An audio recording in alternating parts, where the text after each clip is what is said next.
Alcoholism is a progressive and a terminal disease, meaning it's going to get worse. It can get worse faster or slower. It depends on the person. And it's terminal, meaning it's a one-way ticket to prison, to a grave, or an institution if you don't do something about it. Alcoholism made me into a liar. I lied all the time, mostly about my drinking. And persistence pays off. Persistence pays off. You're not going to have, killer weeks, killer months, years, whatever, constantly. There's going to be low points, but by continuing on, not giving up, continuing to just press on through the shittiest weeks and months and whatever, that is going to put you far, far, far ahead of your competition by default. Just not quitting will make you successful. Just don't give up. Keep going. In what we do, if our calculations, our measurements are wrong, it can be financially catastrophic for our customers. So today on the Time Compass Show, we're interviewing Tommy Lather, who suffered from over a decade of severe alcoholism that wrecked his life and almost killed him. On the Time Compass Show, we share these stories not to glorify them, but so that you can learn and persevere through your own trials and tribulations. My name is Bud Lather, and I want to help business leaders and would-be business leaders succeed.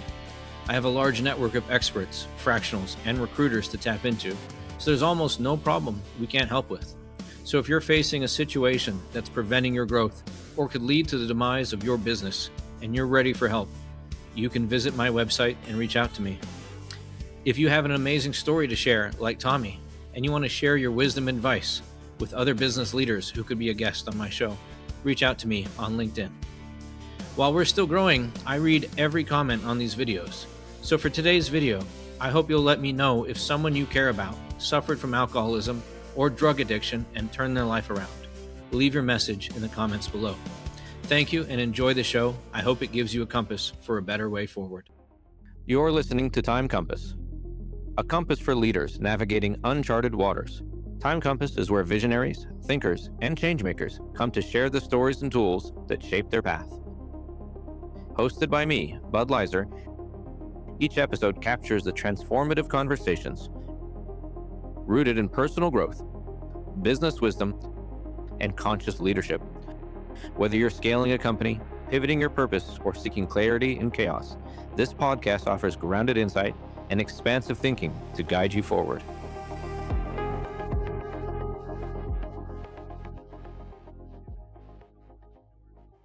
Hey, Time Compass listeners. Today we are joined by Tommy Lather. Welcome to the show, Mr. Tommy. Thank you, Bud. Today we're joined by Tommy Lather, founder of Takeoff Monkey. Takeoff Monkey is a commercial construction estimating solution based here in the United States, which has been serving primarily commercial site work contractors since 2019. Tommy has a unique story in that not only did he grow his business from scratch to a multi-million-dollar business, but he overcame severe alcoholism in the beginning years of his company. Tommy has underwent a tremendous transformation in every facet of life, from recuperating his physical health to building a business that serves industry-leading companies to raising capital. Welcome, Tommy. Good to have you here. Thank you. Great to be here. Thank you, buddy. Listen, you have a inspiring story to tell about overcoming severe alcoholism, and we love talking to people. We love people who have a good story, a good recovery, a bounce back, the underdog situation, especially when you can get it cleaned up and run a successful business like you have today. But I want to go a little bit further back and learn about the Tommy that grew up. Can you tell us about where you grew up and what life was like? Yeah. Life for me as a kid was great. I grew up near Baltimore, Maryland, in Carroll County. So I left Maryland in 2000. I moved to Austin, Texas. Moved down to Austin. It was kind of before it was super cool, before everyone started moving there, and it still felt like a small town. So I moved there in 2007. Found a great job working at a commercial plant nursery. Worked there for 3 or 4 years, and then I went to work for one of the bigger landscape contractors there in town. So let's go ahead and dive into the difficult time of your life. When did it start? And then I actually smoked marijuana before I drank. I drank for the first time when I was 17, and I remember the first time I got drunk, we were drinking some Absolute that someone had stole from someone's parents. We were chasing the Borrowed. punch, yeah, borrowed. And that first time I got drunk, I was in love. I loved how it made Mm, me feel. It made me feel like I fit in. I was happy, content, all these things. And I just fell in love with it. So from then on, I wasn't a daily drinker because I wasn't old enough to buy it. But every time alcohol was available, I would get as drunk as I possibly could every single time. So gotcha. yeah, and then that continued on into college, and by the time I was 23, 20, 22, 23, I was drinking daily. I was drinking while I was driving home from work. I was hiding Shit. it. I was just drinking any chance I possibly could that wouldn't make everyone around me freak out. So a lot of hiding. Wow. At a young age. Any Yeah, I got a DUI. Ironically, I wasn't physically in the car, but yeah, I got a DUI in 2009. I left my car running at a gas station while I went in. So I'm a little bit confused there. How did you get a DUI if you're not in the vehicle? I left it running, which Mhm. apparently is illegal in Maryland, and Okay. it was obvious that I had driven there, but I was inside the store checking out when the cop approached me, and I suppose I could have argued I didn't drive here, but I didn't want to be an asshole, and I knew I was caught, and I just wanted to get it over with. Mm. But they still so he didn't let you off the hook. He charged you with the DUI and the whole shebang. What was the fallout from that? It took quite a while because I was living in Texas, and this happened in Maryland, so it was a good 2 years before the paperwork had made its way down to Texas. I Really? did, yeah, I didn't lose my license. I had to see a probation agent once a month, I think, which was it was embarrassing. It was obviously kind of a pain in the ass, but I think I did a year or 2 of that, and then that was it. Did that make you stop drinking and driving, but you still kept drinking, or did that have very little effect on you? I stopped drinking and driving. I stopped drinking and driving, but I continued to drink. Mhm. So throughout my 20s, I had become a daily drinker. I was drinking a 12 pack of Bud Light every night, at least. And to me, I had this really great job that I loved, that I was doing really well at. I had owned my own house since I was 23. So on the outside, That's pretty good. I, I looked like I was doing great. It hadn't gotten to me where I was displaying any of the physical symptoms, like I wasn't all red and bloated yet. I wasn't having any withdrawal symptoms. And so to me, if everything looks fine on the outside, then it's fine. And that was presented the biggest challenge of the alcoholism. Did you have any did you surround yourself with enablers? Did you only date girls that drank a lot? Did you only hang out with friends that drank a lot? Or did you by the way, did you even try to get out of this drinking? I mean, it's not even a I hate to say use the word problem here because it kind of sounds like you're semi-successful while poisoning yourself, but did you try to escape it? In my 20s, when I first started, I had a feeling that I buried very, very, very deeply, a feeling that I had a problem and that this was going to grow and be an ongoing problem the rest of my life. But I'm very good at negotiating with myself and rationalizing.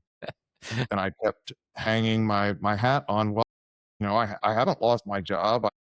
I haven't hurt anybody. I'm not in prison. I'm doing okay. So, Mm, but I was very much a loner drinker. I didn't want anyone to know how much I actually drank. There were very few people that I would drink the way I needed to drink in front of. So when I would go out, I would have 6, 8, 10 beers before I left, holy move shit. around, and then that way I could have 2, 3, 4, and appear to be drinking like a normal person. But that was getting harder and harder to do.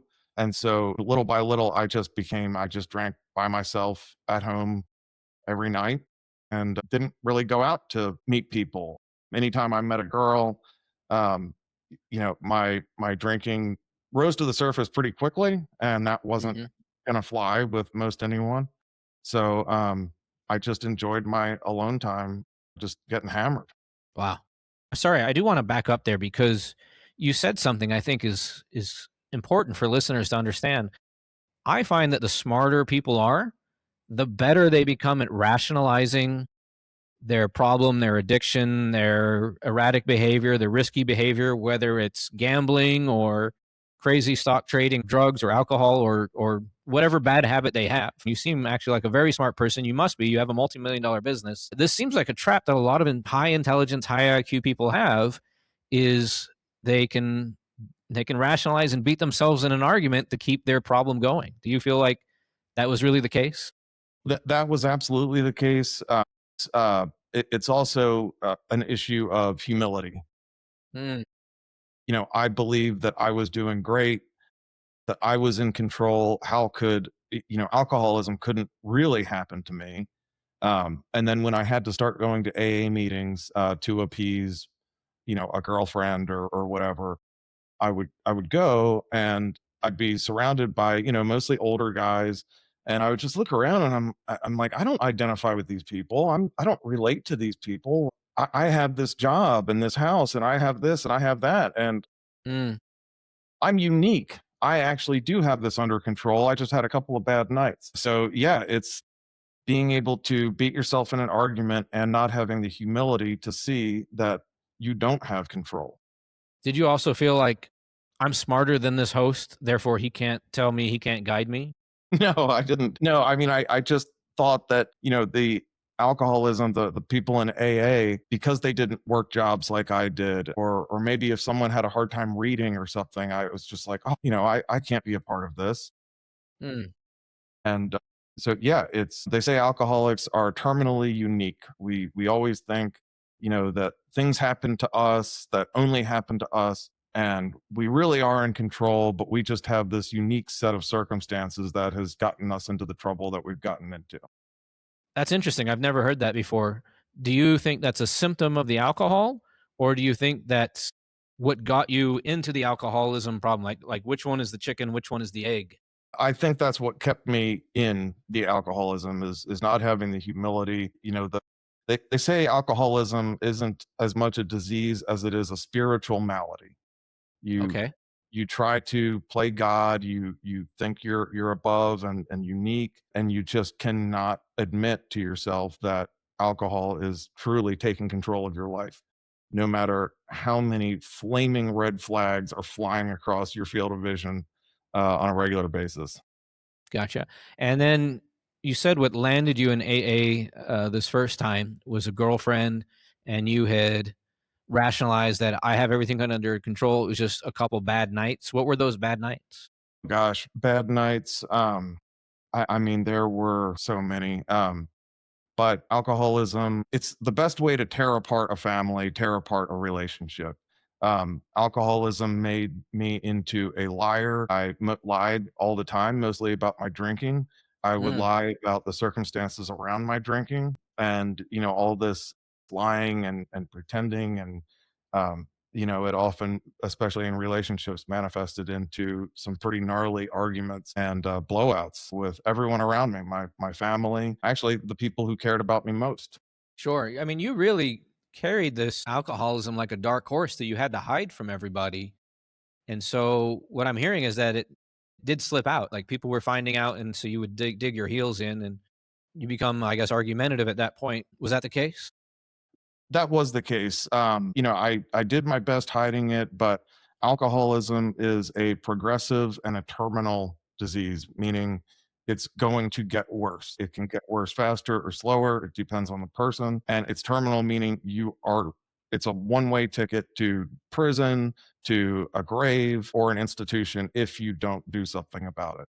So the further I got into it, the more my drinking was starting to show in different areas of my life. And I'm just curious, were you doing anything else substance wise? Were you still doing any weed, or you just quit weed to do alcohol? Did you touch any other narcotics or anything? No, no, never got into anything else. And actually, I drank mostly beer Hmm. and liked beer, which is good because if I was drinking liquor the way I drank beer, I'd almost certainly be dead. Mm. But yeah, I stuck to beer except for when I was hiding it because it's really hard to hide, 27 empty cans of Bud Light. So I would drink, bourbon or scotch when I had to hide it. Gotcha. Yeah, by the way, I've had uncles and other family members lose their lives to alcohol. So this is a serious subject. I might be laughing at some of the circumstances or rationalization, but it's a deep problem and it's something that affects my family. It could affect me. I didn't touch any alcohol until 35, 5 years after the death of my father. And I was just like kind of in a miserable place. I mean, financially, things were fine, but I felt a little bit lonely and I felt like, okay, I've never really tried alcohol. I'll give it a shot. And like you, I felt great on alcohol. I felt more social. I felt like I could talk more. I feel like people like me when I'm a bit drunk. But lucky for me, I touched it at 35, not 17. So I can say I was probably a bit of an alcoholic for a little while, but was able to snap out of it. But so you got into it at 17, and then when did shit really hit the fan? I'd say the shit really hit the fan. It was definitely a gradual build, but the shit hit the fan. I started having problems at work. I started doing this bullshit where I would work from home on a Monday because I'd consumed, 196 beers over the weekend, and the withdrawal symptoms had gotten to Holy me. shit, 196? I'm exaggerating, Okay, but okay. I thought that was a real number. I was like, I okay, continue. Sorry, go ahead. no, so I started having withdrawal symptoms. So after a weekend where I would just continuously drink, literally every waking moment, by Monday morning, I would be so shaky that I was sometimes afraid to drive. And so sometimes I had to have 4 or 5 or 6 beers in the morning just to take the edge off. And then I'm like, well, shit, I can't drive. So I would call in sick. And it didn't take long for my coworkers and my boss to understand exactly what was going on. So Mm. I started getting quite a few talking tos and had some very hard, embarrassing conversations with my boss, with HR. And finally, the last time I did it, they put me on FMLA and they sent me to a rehab. Now, for those that don't know, what does FMLA stand for? Family Medical Leave Act. So it's a medical condition program you enroll in as an employee. You continue to get your salary. You're not using PTO. It's like what you would use for maternity. So they were extremely gracious and generous in enrolling me in that, sending me off to this very plush place. I mean, it was this giant mansion not too far outside of Austin. It had a pool and a gym. And I was there for 2 weeks and I really got into it. I actually got into CrossFit while I was in there. But after about 2 weeks, all the guys that I had kind of buddied up with, they all graduated and I just couldn't do it. So I was technically there voluntarily. And so I walked, got So an you Uber checked home. yourself out. Yeah, I checked myself out, and before I even got to my house, I had already stopped and bought beer. If you had stayed in, how long would the FMLA potentially covered your stay there? I think they had me penciled for 30 days. I'm not sure the ins and outs of the FMLA, but So you made it about halfway for what is already covered, and you couldn't do it. What You were cold turkey while you're there. There's no substances, there's no alcohol, right? And then what was correct. going through your mind, and how were you feeling while you're in there that eventually led to you just like, I don't need it or I don't want to be here? So before I went to the rehab facility, I spent 4 or 5 days at a detox. So I could safely detox off alcohol. So they give you like Ativan, which is like Valium, and gabapentin to keep you from having a seizure. So I went there, and then by the time all my buddies had graduated, a new guy came in and he snuck some kind of prescription pills in. And so my alcoholic brain was like, "That's it. That's my ticket out of here." So I told my parents and anyone else who would listen, this place is full of drugs. I'm getting the hell out. Of course, they caught the guy and removed him and everything, but that was my rationalization that I'd be better off in my house by myself, 2 miles from a convenience store full of beer. Yeah. All right, right. Okay. And so then you're going home, and then you're like, on the way home, you're stopping. I mean, when you checked yourself out, you knew that you weren't going to stay sober, right? Like it wasn't like, oh, I don't need this place, I'm going to stay sober. It's like, I'm checking out because I don't want to be sober. I think at the moment I was checking out, I probably thought I could stay sober, but the alcoholic mind is it's incredibly powerful what it can do. The way your alcoholic brain can trick you into believing that drinking is not only what you should do, it's what you need to do. It's it's incredibly powerful, distorts reality, and you're just not in control when you're under it. Just out of curiosity and a little bit of concern, when you were at your job, it was something to do with landscaping or gardening, right? Were you driving any heavy equipment? No, no, no, absolutely not. No, I was working as an estimator, so I was driving spreadsheets all day. Gotcha. Gotcha. All right, and then tell me what else happened. What happened next in your story, and how it affected you. So I checked out. My boss found out. They sent me a letter that said, "Well, you can't continue on FMLA. You can either come back to work on this date, or we're going to consider this your resignation." And I never went. And they were extremely gracious, and they gave me like a severance package of about 6 months salary, Wow. and I just went into a black hole for probably 2 months, where I just laid around my house and just drank until I passed out, woke up, drank. It was pretty damn rock bottom. Just me and my animals. I had some chickens and my dog, and I don't even there are entire, multiple days that I have no memory of, just kind of toiling around there by myself, drunk. Did you? Sorry to bring this up. Did you not have any girlfriend, family, or friends coming to check on you at that time? There were my parents had found a couple neighbors through a church who they were coming over to check on me. I had my realtor who became a good friend of mine, Rudy. He would come and check on me, but for the most part, I was on my own. By I think the end of November, early December, my dad flew down and we loaded my possessions, what we could fit in the bed of my pickup truck, and we drove to North Carolina, and I left, you know, an entire house full of all my stuff, all my furniture and everything, just left it all behind, and found a job up here. Eventually sold that house, but found a job up here, but I continued to drink. Gotcha. Before we get to that, I want to dive in a little bit to the point where you're drinking every day and passing out, waking up to just drink and pass out again. What was going through your mind and your emotions specifically on those types of days?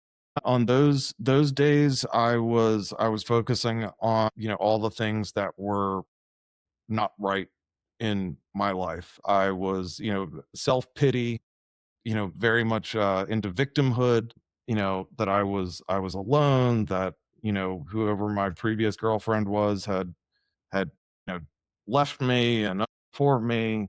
And then there would be bouts of feeling great.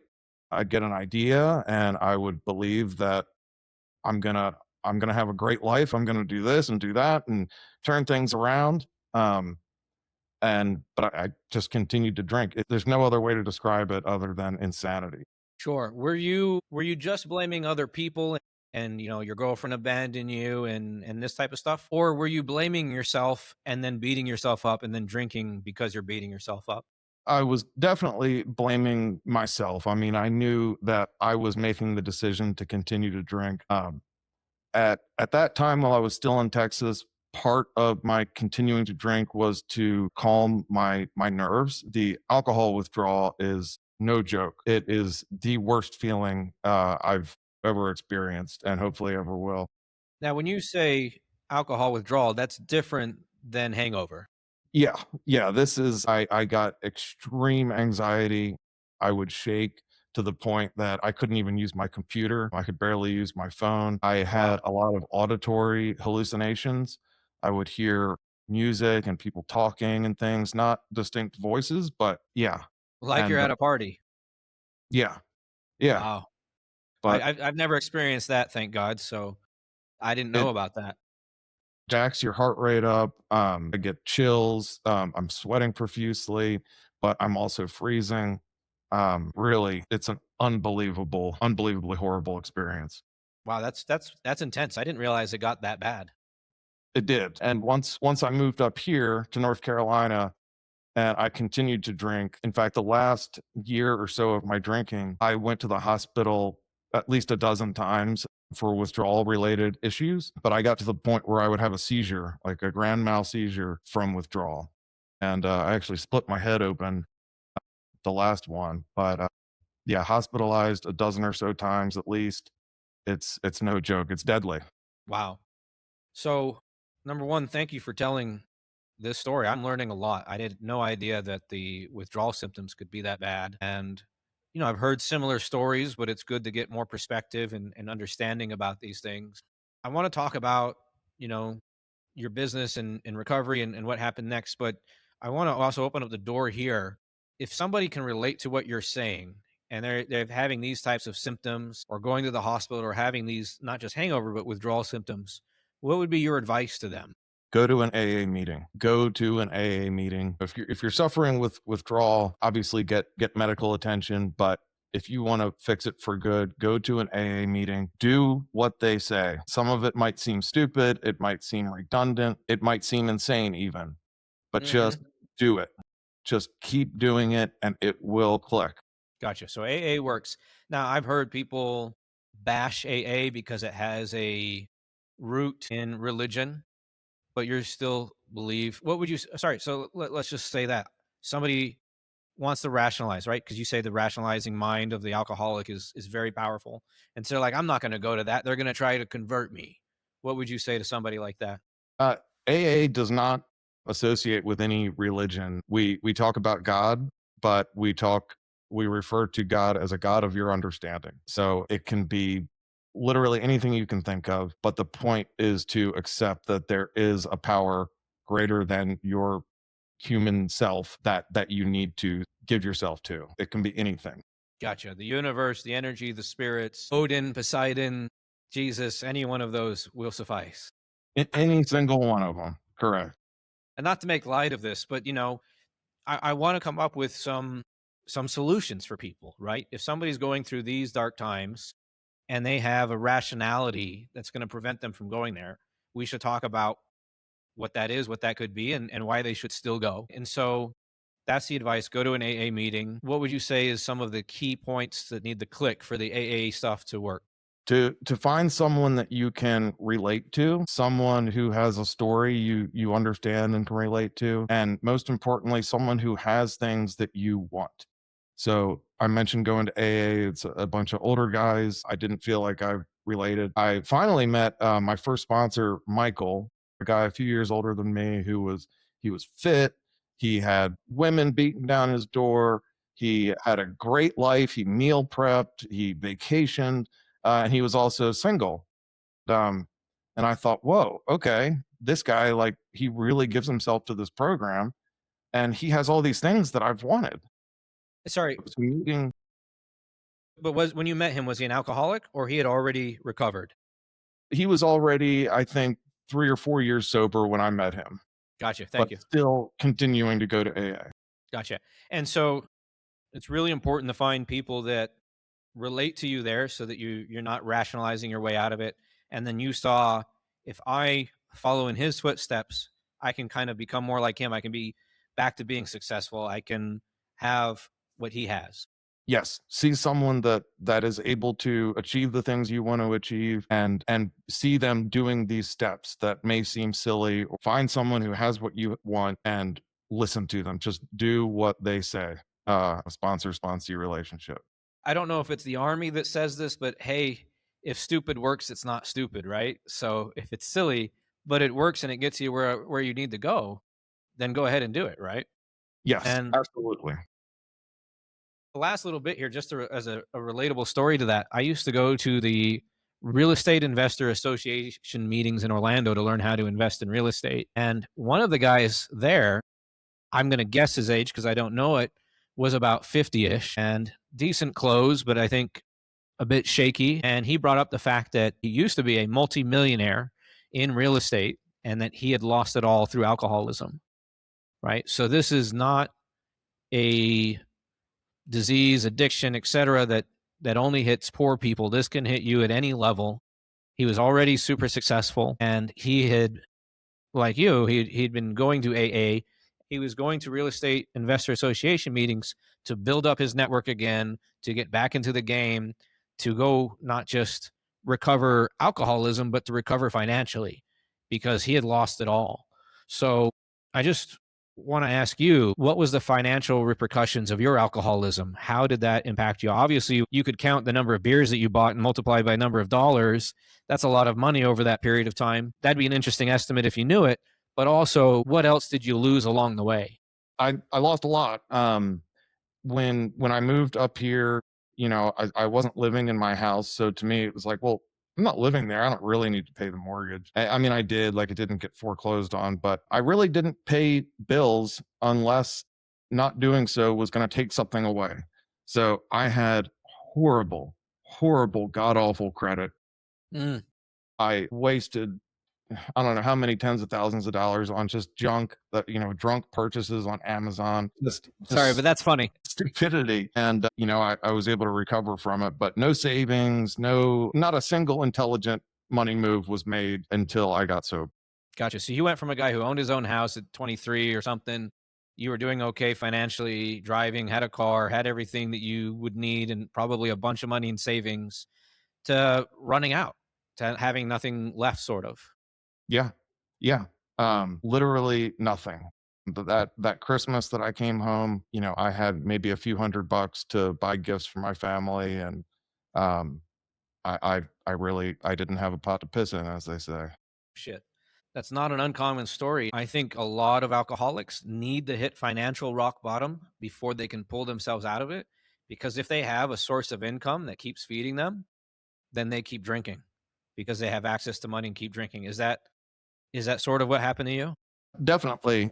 I think rock bottom is critical in any facet of life. Yeah, having money, having available income, it makes it very easy to hide, rationalize. You can throw money at it and make it look like you're making progress or whatever. But yes, money, the more money you have, that would make it even harder to actually quit. Gotcha. All right. So walk us through your road to recovery, and then of course building your business. And did you fall down and lapse back in to alcoholism during this recovery? So when I moved up here, I was able to string together a month or two of sobriety, kind of got back on my feet. I was staying with my parents. I went and got my own apartment, which, that was a um not a smart move, but I went and got my own apartment and I gradually started drinking again. Uh, and then I I Before you move past this point, what were you thinking and feeling? What were your emotions and your thoughts at this time when you moved to your parents? What you thought and felt when you're in that house, and then you moved out, and then you started gradually drinking. I mean, to any sober, rational person, they can look at this and be like, "What the hell?" But they're not in your shoes. So I want to put us in your shoes for a little bit. You're in your parents' house for how long? And then what were your thoughts and emotions then? And then you moved out. staying with my parents was tremendously shameful, from being a guy who bought his first house at 23 to, having to shack up with mom and dad. It's incredibly shameful. How old were you then? I would have been 34. Gotcha. So you kept it going, the alcoholism, for over 11 years before hitting rock bottom. I mean, really, the drinking started at 17, but you were at your peak, maybe financially, at 23, and wrote it down for 11 years. That's hard and insane. And I just want to say kudos and congratulations to you from pulling out on this spiral, because I think a lot of people would not have pulled out of that spiral. They would have hit the cemetery.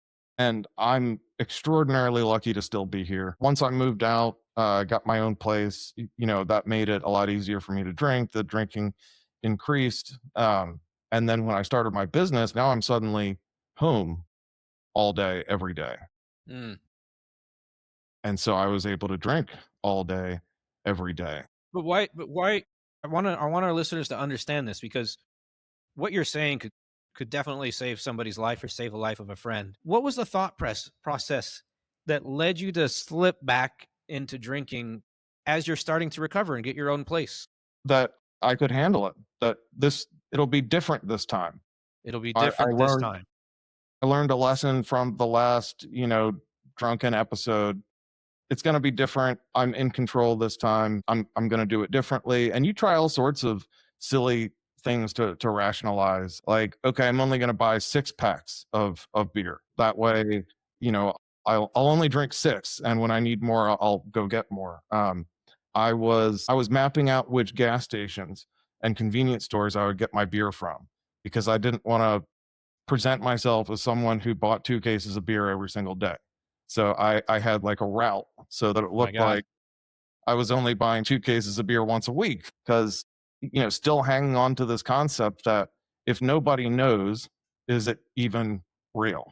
And were you still going to AA meetings? Were you hiding it from the AAs and your sponsor? I did some of that, but I ultimately lapsed on going to meetings once I moved out. But I did try other avenues, and the AA book even says we tried to find an easier, softer way.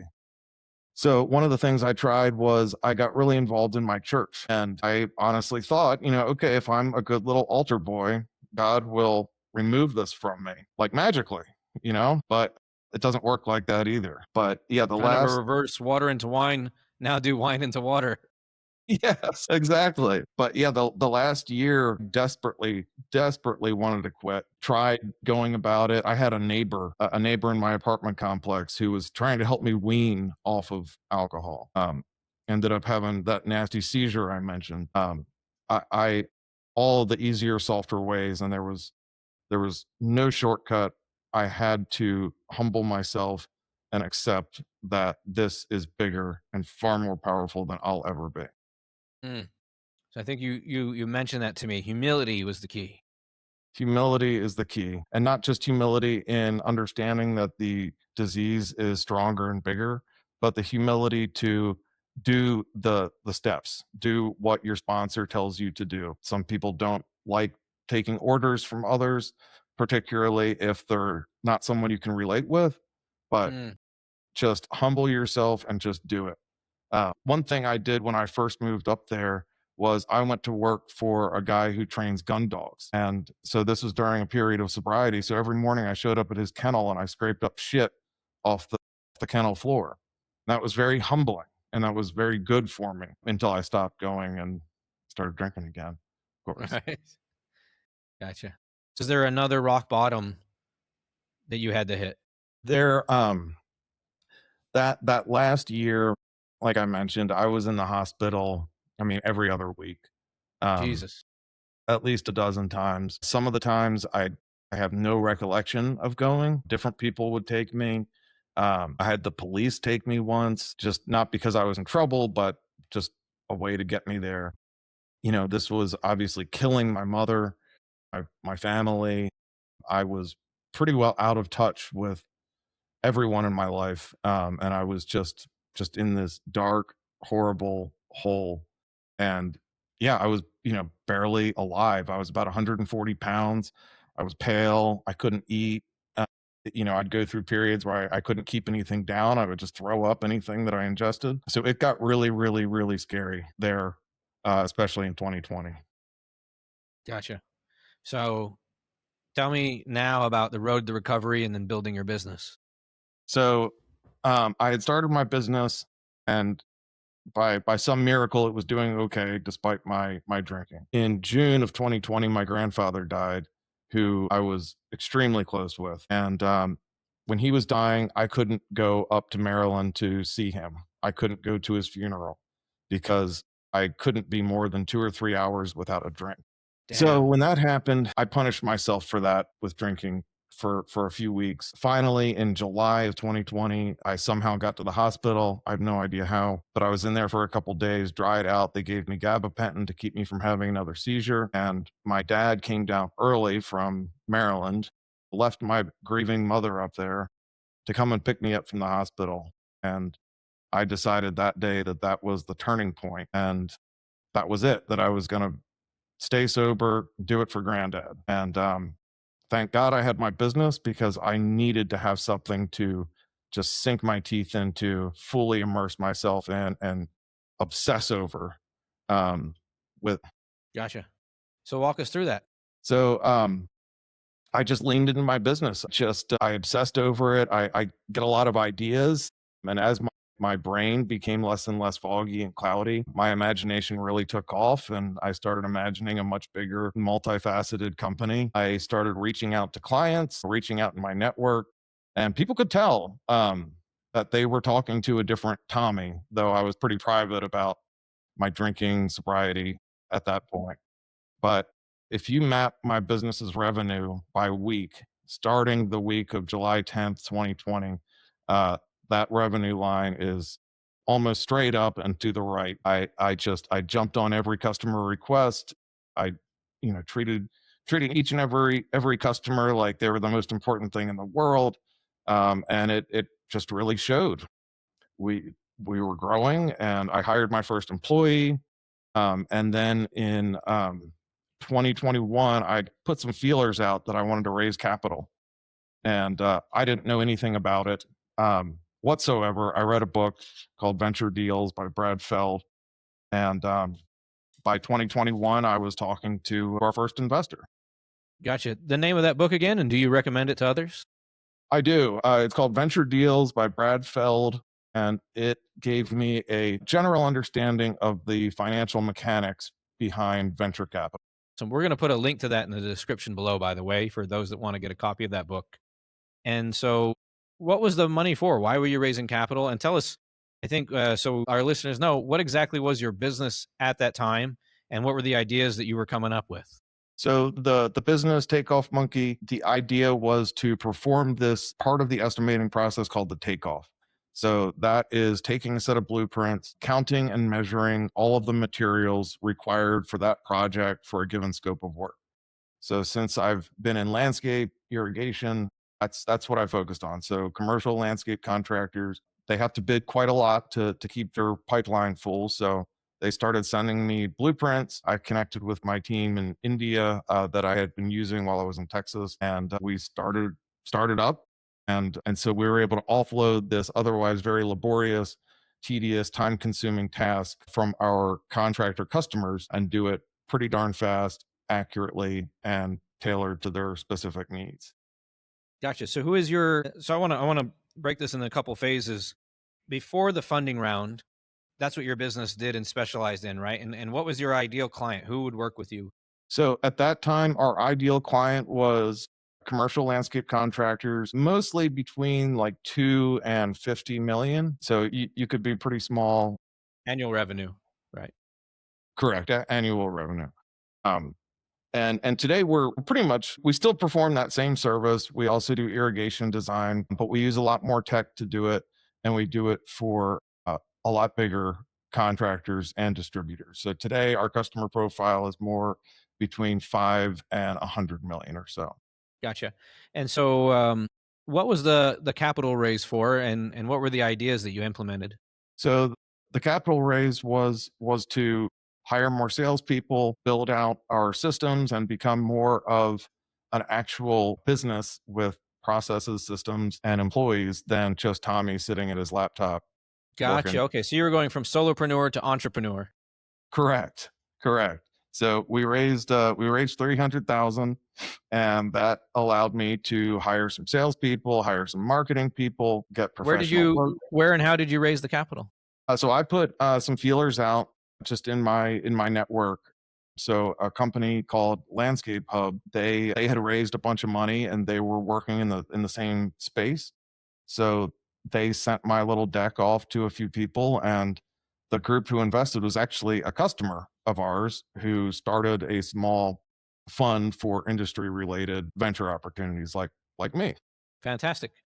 And then, what was the process? Walk us through the getting the funding. How long did it take? Was it arduous? It was everyone told me that it would never happen like this ever again as long as I live. I got an email from them at 6 a.m. on a Monday morning, and by that Friday, we were kicking around legal terms. It all went very, very fast. They are based up in Washington, D.C. area. So I did a couple in-person office visits, got to know the guys. And yeah, I'd say within 2 months, we were funded and we were rolling. And that wasn't the first one. You said there was a second one.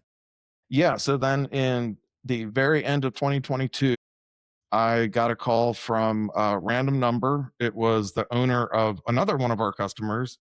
He was, I guess, a silent partner. I'd never worked with him before, but he had sold his half of the business, and he just called and said he had to be a part of our business. So we worked out a deal, and we raised another 300,000, but this time at triple the valuation from the first one. Fantastic. And how is your company? Hi, I'm Bud Lizer, host of the Time Compass Show. As an SMB leader, do you feel that recruiting drags on, salaries keep rising, and your team is already stretched thin? And what if your best employee quit today? You need a backup plan, my friend. Your local talent is scarce, and those costs keep rising. Did you try outsourcing and remote staffing before, and it didn't work? That's because they promised you associate level talent, but secretly hire fresh graduates and sold them to learn on your dime. But not with us. We specialize in staffing professionals with over 5 years of real industry experience. Think about it. No more juniors means no more babysitting for you. Less time onboarding, less time training, and faster team integration.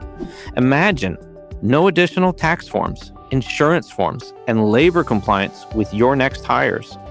And did you know that staffing with us can save you 30% just on federal taxes and employee benefits? So what are you waiting for? Are you ready to start saving time and money?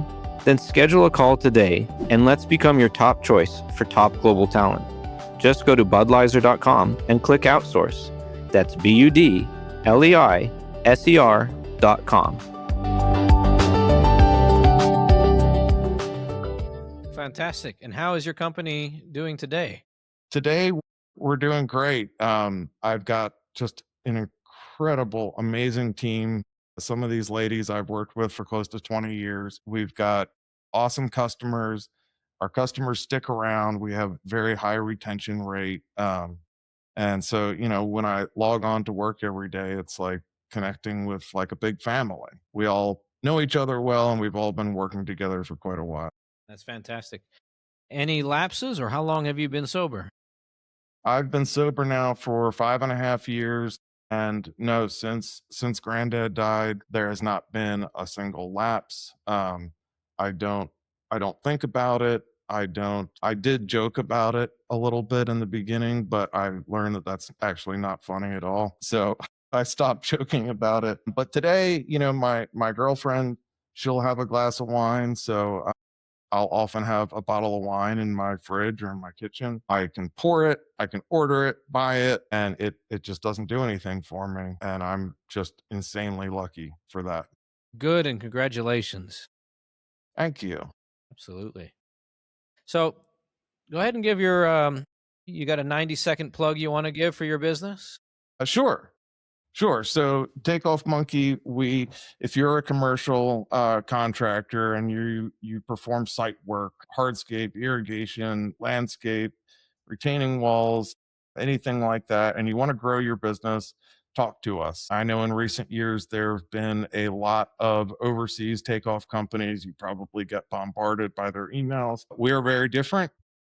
Email us, send a project in. We'll knock one out for free to show you that we know what we're doing. You can find us on our website at takeoffmonkey.com. That's fantastic. That's great. And how is your team using AI these days? So today there's a lot of companies out there trying to teach AI how to perform the measurement, the takeoff process on its own. But we've experimented with some of those tools, and they're just not nearly good enough, not for our customers' expectations of accuracy anyway. So today we use AI to qualify projects, crawl through drawings, tell us if a project, or tell our customer rather, if a project is worth their time estimating. We use it for a number of formatting, data extraction things. It's becoming a bigger and bigger part of our business every day. Gotcha. Any tools that you can share with us that you're using or considering in your industry? Yeah, so we started using N8N this year. N8N in conjunction with Claude Code. You can connect the two, and if you have ideas for automation, you've logged into maybe Zapier or N8N. and it's just too daunting. You're not familiar with the vocabulary or whatever. Try Claude and N8N. I've built a number of automations that I've described in plain English, layman's terms, that Claude has been able to spin up and spin up, troubleshoot, test, and deploy. It's there's a lot of low hanging fruit in your business, I'm sure.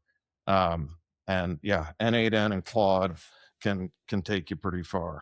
Gotcha. Gotcha.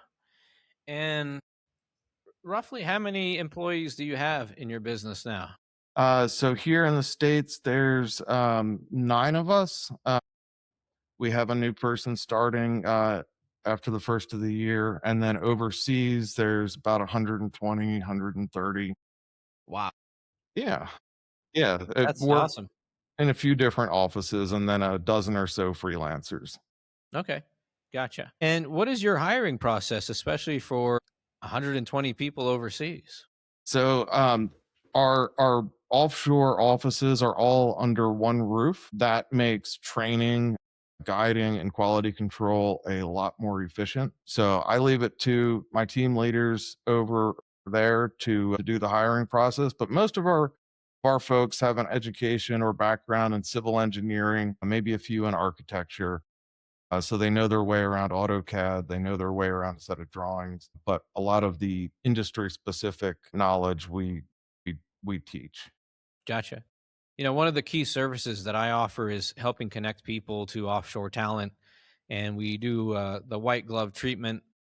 We try to work behind the scenes. So we'll engage with their team for, 30, 45 minutes to talk to a recruiter, make sure we get a very clear job description, as well as the right culture fit. So it's not just what skills do you need a person to have, but what is your company mission? What is your must haves? What are the behaviors that expected or common in your company, and what employees work best for you? Then we work behind the scenes for 2 to 3 weeks. We do all the testing, the vetting, the initial interviews, the scoring, ranking, everything that you can imagine, so that we then bring the top 2% to the CEO or the hiring manager or the team lead who's going to do the final interviews, and then they pick the top talent. So, what is the mission for your company, and how do you know when you've got good culture fit?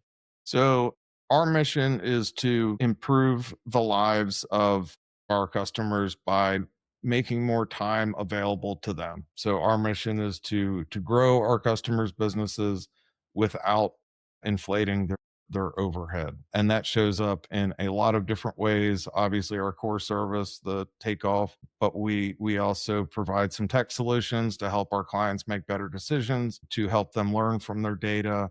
Um, and manage a sales pipeline. Anything our customers ask, we try to provide it for them. Gotcha. And I'm just blown away that you have a 10-to-1 ratio. You have about 10 employees locally, and you have over 100 employees offshore. What would you I just want to bring something up that relates to my own industry.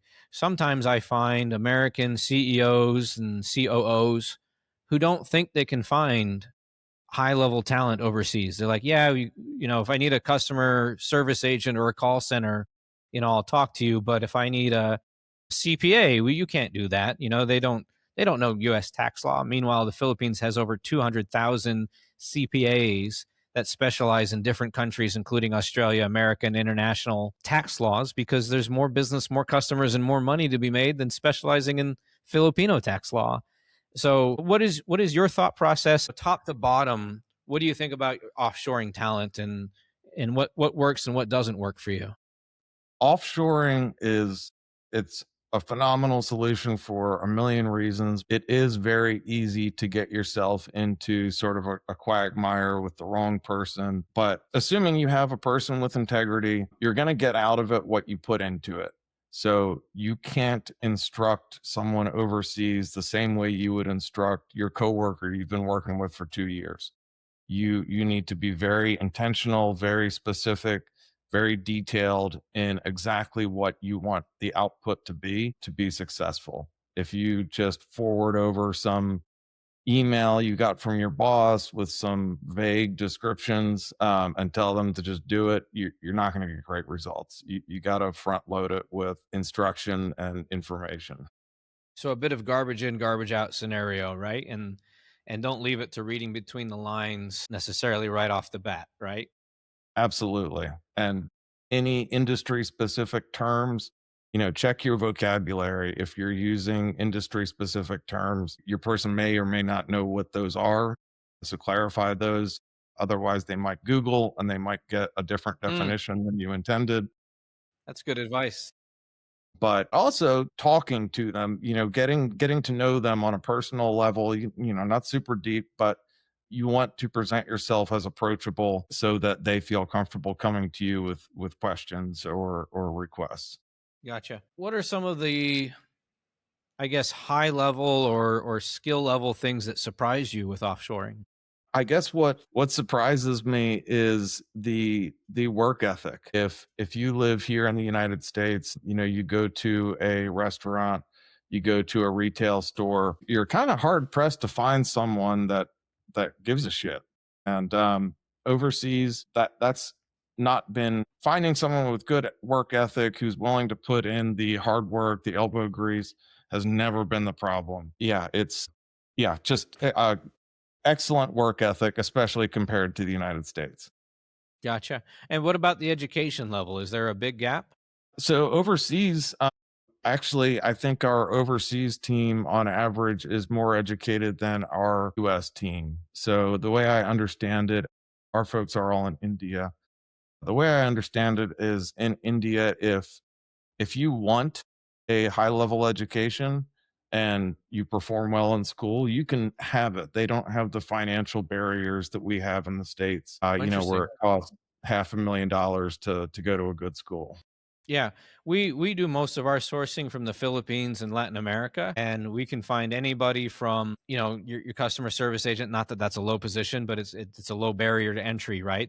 That requires good training on the job, versus somebody with amazing college credentials, as well as people who have taught themselves.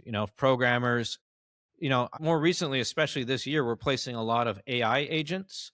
And when I say AI agents, I'm not super familiar with all the terminology, but from a lower level to like implementing, using ChatGPT and setting up agents inside of your company or being a prompt engineer, we've also placed all the way up to people who are building new LLMs and laying the architecture and the high level programming for that. And I think people are surprised that we can find all levels up and down the chain. It does take time and effort, but that's why you use us, right?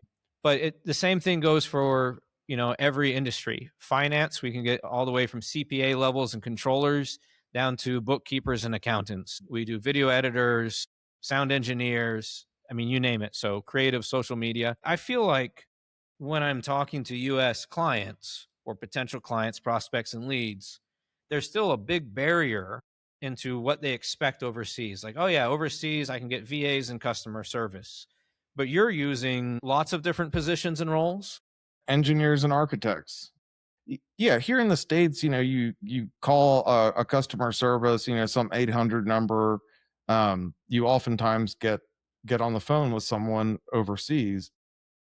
So here in the States, I feel like we have this negative stigma that goes with overseas.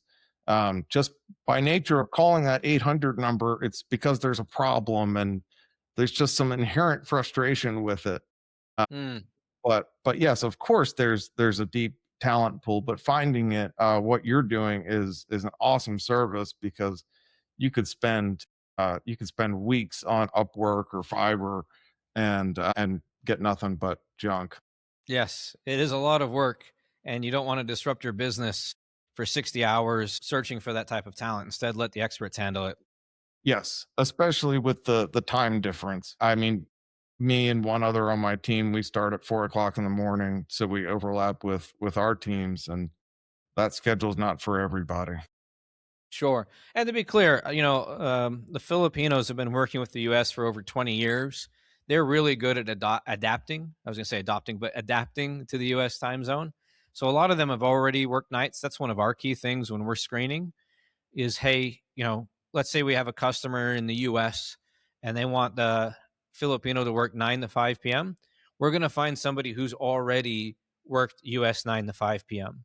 We're not going to go with somebody who has never worked nights before, because then they're going to have a big transition. They're going to have a hard time with the transition. And it's easier and better for us to find somebody who's done the night shift, AKA for them. And there's a lot of them that have. So, but anyway, I don't want to plug myself too much and one of the services that we do, but that is part of our specialty is finding the accent, finding the culture fit, finding people with over 5 years experience, and then finding the right people to match your time zone that have already done it before, not just saying yes, yes, yes, we can, yes, I can, but they've actually have the history of doing it. Yeah, huge value there. If you can find the right person overseas, I mean, that can, that's going to be a fraction of the cost of someone here in the States, and you're going to get a lot more out of them. I can almost guarantee. Plus, in your own company. Hi, I'm Bud Lizer, host of the Time Compass Show. As an SMB leader, do you feel that recruiting drags on, salaries keep rising, and your team is already stretched thin? And what if your best employee quit today? You need a backup plan, my friend. Your local talent is scarce, and those costs keep rising. Did you try outsourcing and remote staffing before, and it didn't work? That's because they promised you associate level talent, but secretly hire fresh graduates and sold them to learn on your dime. But not with us. We specialize in staffing professionals with over 5 years of real industry experience. Think about it. No more juniors means no more babysitting for you. Less time onboarding, less time training, and faster team integration. Imagine no additional tax forms, insurance forms, and labor compliance with your next hires. And did you know that staffing with us can save you 30% just on federal taxes and employee benefits? So what are you waiting for? Are you ready to start saving time and money? Then schedule a call today and let's become your top choice for top global talent. Just go to budleiser.com and click outsource. That's BUDLEISER.com. Plus, in your own company, you're passing that savings on to your client, right? Absolutely. If we had civil engineers and architects here in the States, I mean, we wouldn't have a business. We would just have to charge far too much. Gotcha. That's fantastic.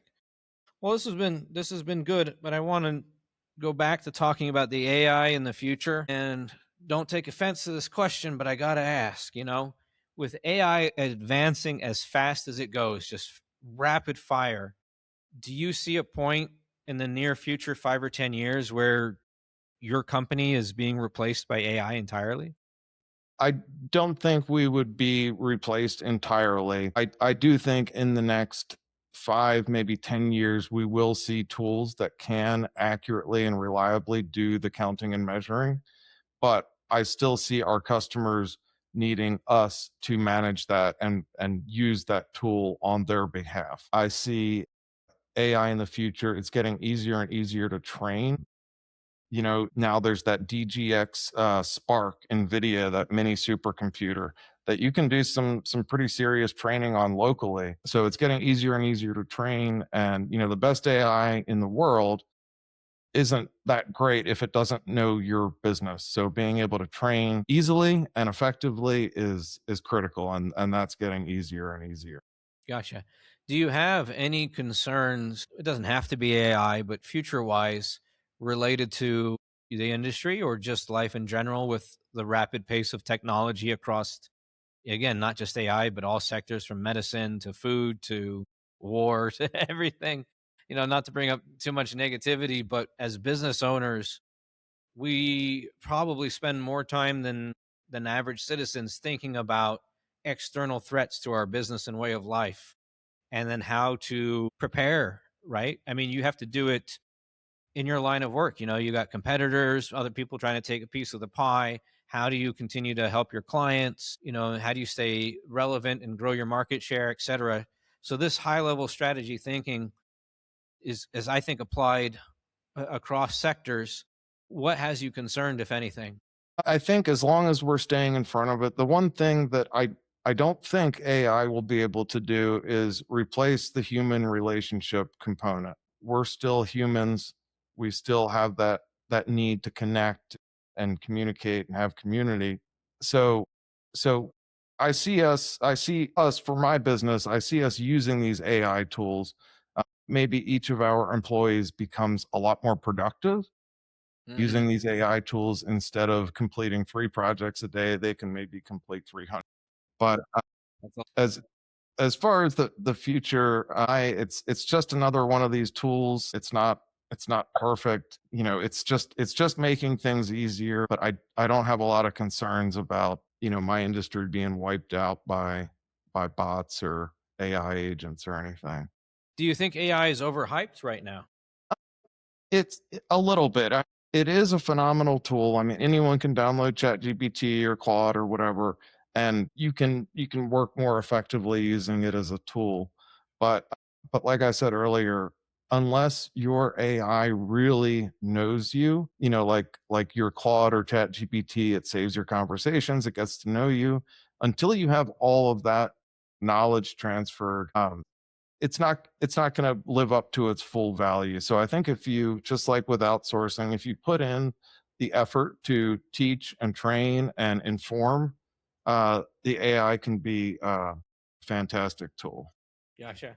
I want to open up the door for some advice for our listeners. And, I hope our main listeners are business owners and executives. Imagine if Tommy or Tommy Jr. was in college and about to graduate right now in this sort of job market and these sort of uncharted waters. What advice would you give them? Pursue what makes you happy.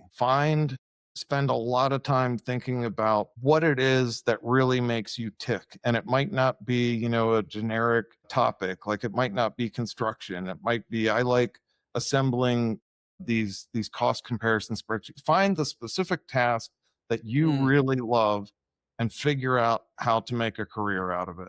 Because if you love what you do, it makes life a hell of a lot easier. sure. I think that's really great. It lets me talk about something that I've really figured out over the last couple of years as I've gone through some major hardships with business relationships.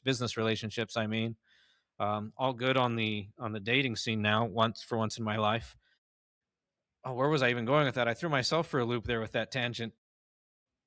Enjoying the journey, right? I think, especially when I was younger, right? I want that thing being at the end of the journey, whatever it is, the title, winning a tournament, a certain amount of money, a certain amount of income, right? It's like the eyes are fixated on the want. And then when you get it, there's a little bit of a hurrah. And then it's sort of, it didn't solve all my problems. I'm not suddenly content with life. And, it's not, it's never that, I hate to say this for people, but it's never as big of a win as you feel like it should be when you get there. At least that's me personally. But now at 42, almost 43 in a few days, and after this episode airs, or as this episode airs, I will be 43 for sure. I am much more focused now on the journey than I've ever been. In fact, I've really come to understand a new thing in my life, which is, wanting is its own emotion. And then when you get something, of course, you don't want it anymore because why would you want what you have, right? Needs to shift to appreciation. And so wanting and appreciation they're on the same coin, a couple different sides of the coin, but you should learn to appreciate what you have, not not feel or blame or beat yourself up for not wanting it anymore because you got what you wanted. Why would you want what you've got? If you want steak all day and all week and then you get a steak, if you ate enough steak, you don't feel hungry for a steak again. Not right away. If that makes any sense as an analogy, Yes. but I focus a lot more now on the journey. Starting my garden, I love it because it's infinite. I think when I was younger, it's like I want to learn everything and I want to feel like I've mastered it. And as you get older, you're like, you can never master anything because, whether it's programming or gardening or biology or chemistry or relation, everything, it seems like in our universe is infinite. It just keeps going deeper and deeper and deeper. And as a young person, I felt like that might be overwhelming if I had that thought. But as an older person, it's like, that's great. If I like gardening, I can like it forever because there's more to learn. I can learn gardening forever. And now I'm much more focused on the journey and just being like, I love this journey and I love knowing that this journey is going to be infinite and I can constantly keep learning and constantly keep doing it. Yes, it is most definitely the journey, particularly with money. The first few years of my business, I would always think, "Oh, if I can get to 20,000 a month, then I'll be there. If I can get to 50,000 a month, I'll," but there's no there.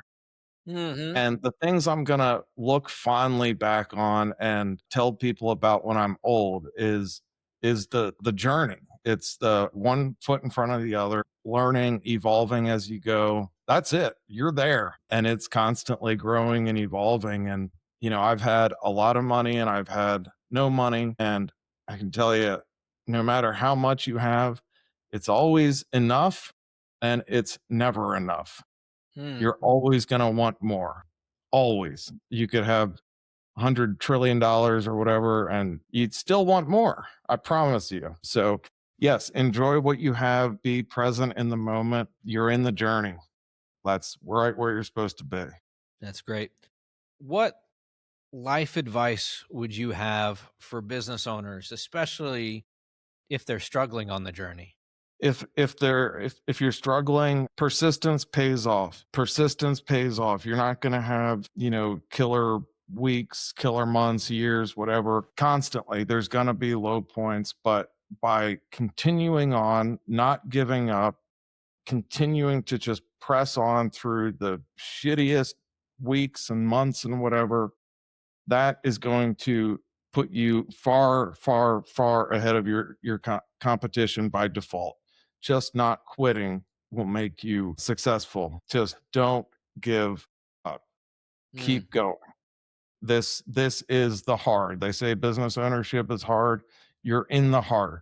That's it. You're supposed to be there. It's not a sign to quit. And don't always trust your gut either. Your gut is sometimes your fear. You know, Mm, your external fears trying to persuade you against something. If you believe in it, just stick it out. Just stick it out no matter what. that's great advice. And I don't think I've had anybody say not to trust your gut sometimes. Everyone's always saying, trust your gut, trust your gut. But you've thrown a spin at us here. You want to dive a little bit deeper on that? Yeah. So if you're going to listen to your gut, you need to be able to discern between your gut and your fears, your past, um, maybe something psychologically from your upbringing, but your gut is not always intuition. It's very Mm, often fear, and it can be very confusing. gotcha. What are some other life advice from Tommy? So, Tommy, the business owner, how do you stay healthy and productive mentally and emotionally? The gym is a big part of my routine. I go to CrossFit in the mornings, and a few days a week I go back for personal training, weightlifting, I run. In this case, I happen to be training for a marathon, but most of the time I'm just doing it just because, your mind and body are connected, and when you get out there and sweat and just give something your all, even if it's just for 30 minutes a day or whatever, it does wonders for, at least for my mental state. Yeah, 100%. Everything's connected, right? As you get older, you start to realize holistically what's going on in your gut, your heart, your organs is going to have an obviously it should have an impact on your brain, right? It's all connected, it's chemicals flowing everywhere. It's also blood I was going to say blood pressure, but I don't think that's the right word, but blood flow, right? If you're feeling foggy, if you're feeling depressed, hey, you might not have your blood flowing to your brain, getting enough oxygen up there. Get up and walk around, right? Like literally, like get off your chair, go move your body. I'm losing the I forget the saying that goes with that, but oh, motion creates emotion. Yeah. Yeah. I spent the most of my adult life trying to find that ultimate high, that ultimate good feeling, in booze. But really, the best I've felt is from exercise, not eating garbage, not even a strict diet, just not eating garbage and Mm, getting enough sleep and staying hydrated. These simple things, exercise a little bit, get your 8 hours, don't eat crap. Best feeling I've experienced ever. gotcha. What would be Tommy's advice?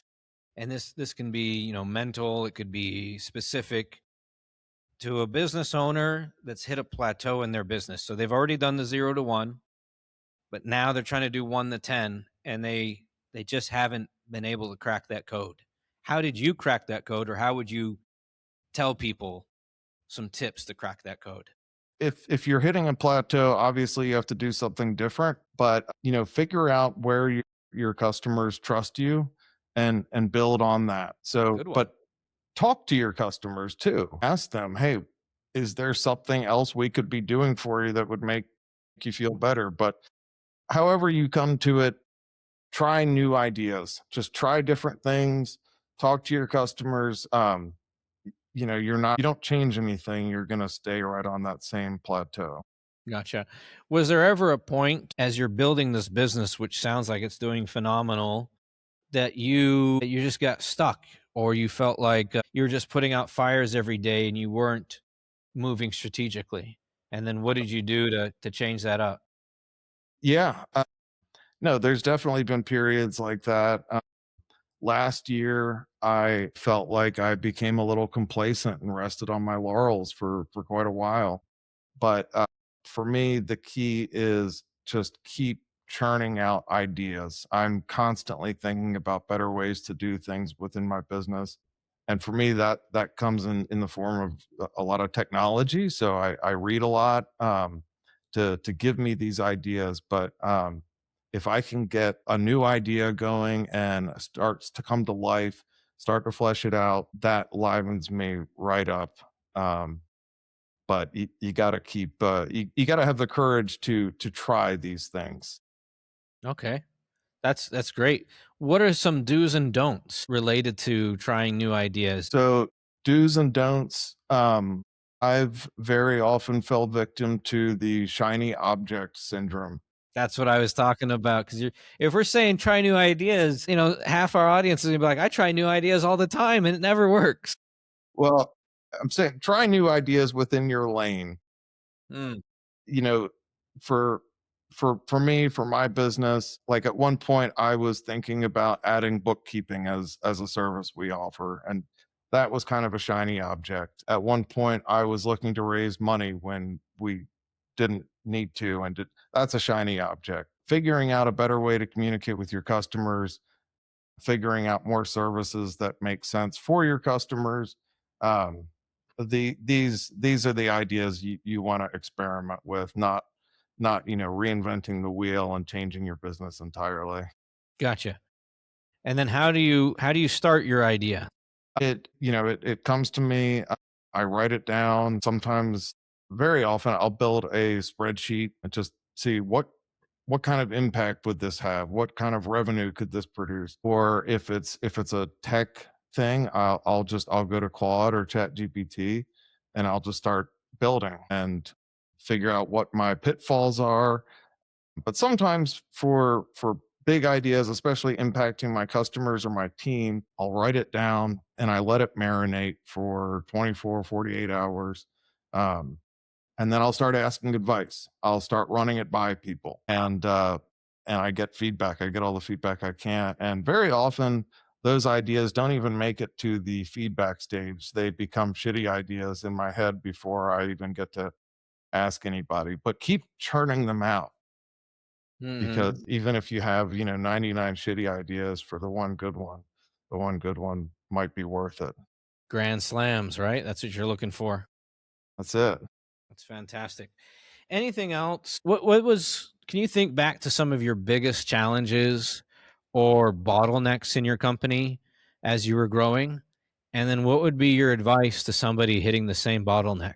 The biggest thing that we fought against in the beginning was and still fight today is credibility. Mm, How do my customers know that we actually know what we're doing, that we're not full of shit? That, especially now with, as I mentioned, there are thousands of these solely based overseas takeoff companies. They bombard our customers. Anyone I've asked, most people have had really terrible experiences with them. So being able to convey that you're different it's a constant challenge, and we do that by presenting ourselves as relatable. We highlight what's different about us versus our competition every chance we get. And we're really focused on the relationship. We talk to our customers, we speak their language, we feel their pain, we've been in their shoes, and that means something. sure. One of the things I notice about your LinkedIn is you have multiple recommendations from people. And I think it really boils down to two main things that I saw in there that I even pick up just in the interview. You're super customer focused and making the customers happy.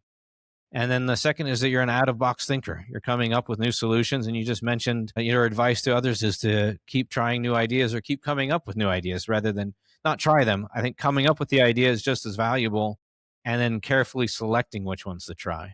Yeah, carefully selecting, knowing the difference between a good idea and a bad one, but just having the courage to try. Um, Even if you only get as far as asking somebody what their take is, you're going to learn something, and that might make your next idea a grand slam. Gotcha.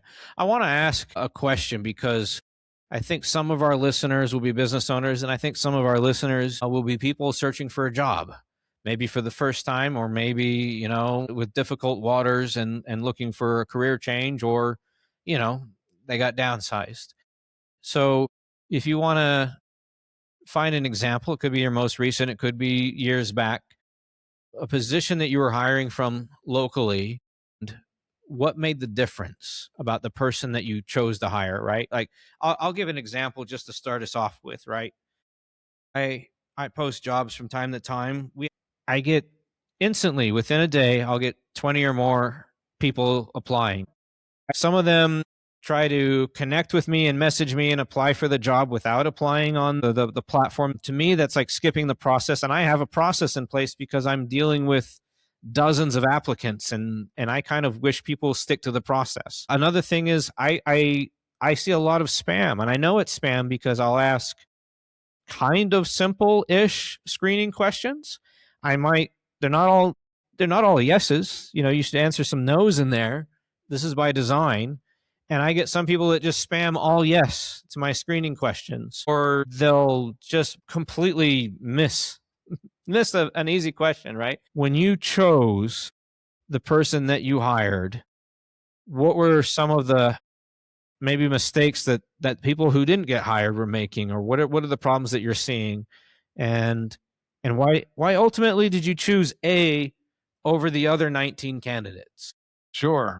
It's really difficult hiring. So for our last position, we posted an ad. We got hundreds of applicants. Right off the rip, 90% of them are nowhere near even relevant to what we're looking for. By the way, sorry to cut in, but I do want to make I feel like that's something that a lot of applicants don't understand.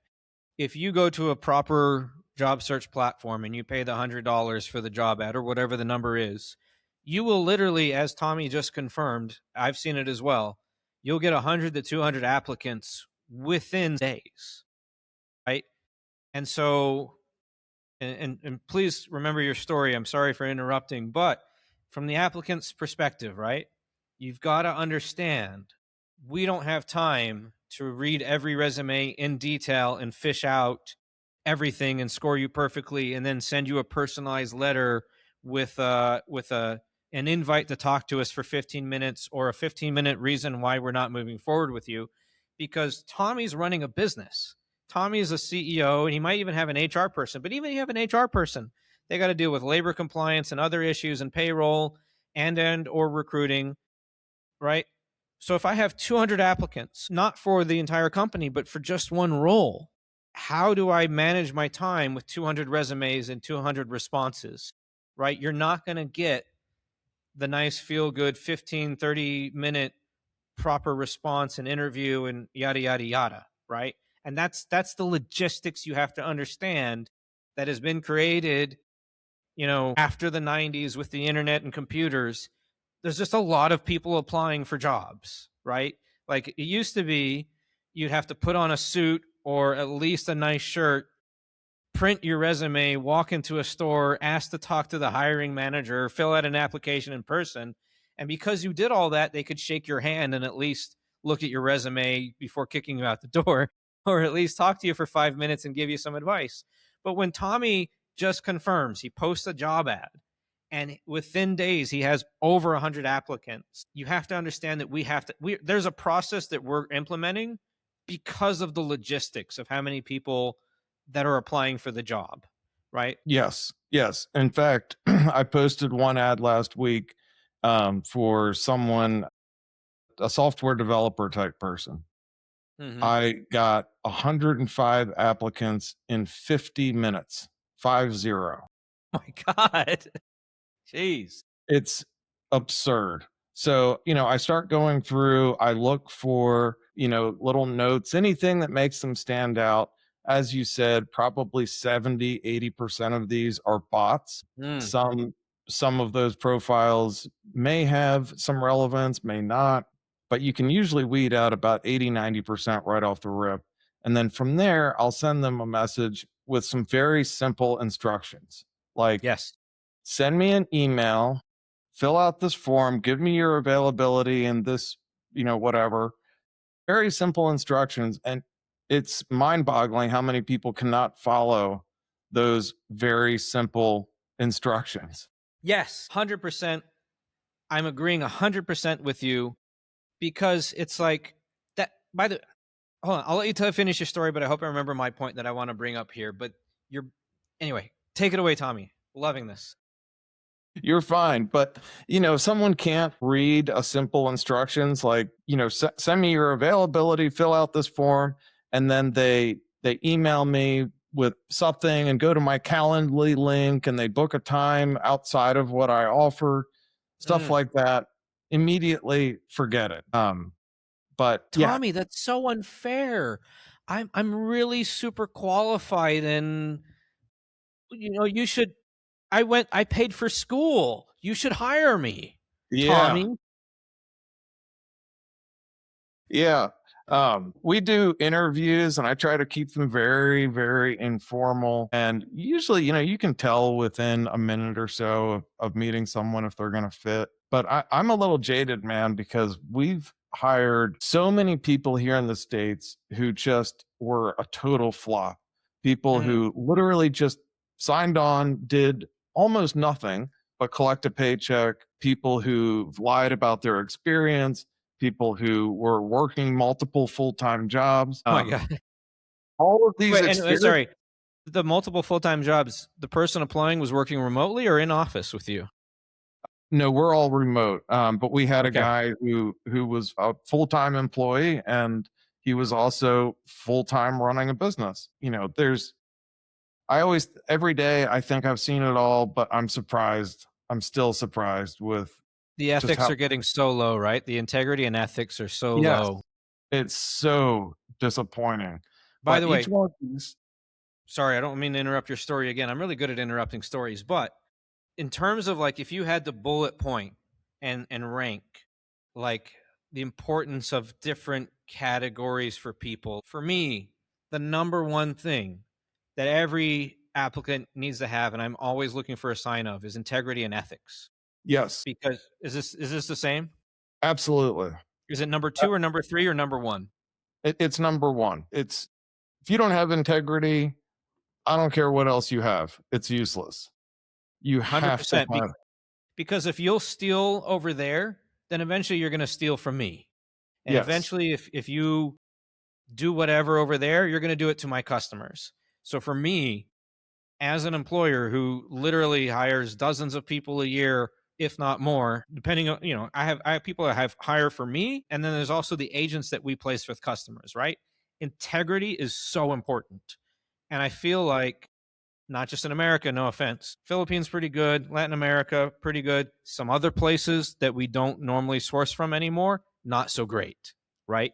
And it's because number one, integrity, just integrity, right? Like super important. Yes. Yes. Yeah, integrity, I would say, and then attitude. Attitude over aptitude.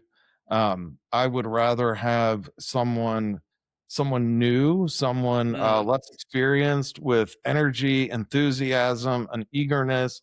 I would take that over someone who's been doing this particular thing for 50 years. Any day of the week, I'd rather have someone attitude over aptitude. Tommy, I went to school for 4 years and I'm $100,000 in debt and I'm really cool. What do you mean I don't have the right attitude? Yeah, my girlfriend, when I'm interviewing people, she'll often ask me, "Where'd they go to school?" I don't know. I never, at least in my line of work, I I don't pay attention to it. I pay attention to how they wrote their resume, what they've achieved, and more so how they interview. Sure. But I think when I was 16, which is when I started working full time into my mid 20s, I heard the attitude instead of aptitude, and I heard attitude, attitude, right? I don't think I understood what it really meant from an employer to employee perspective.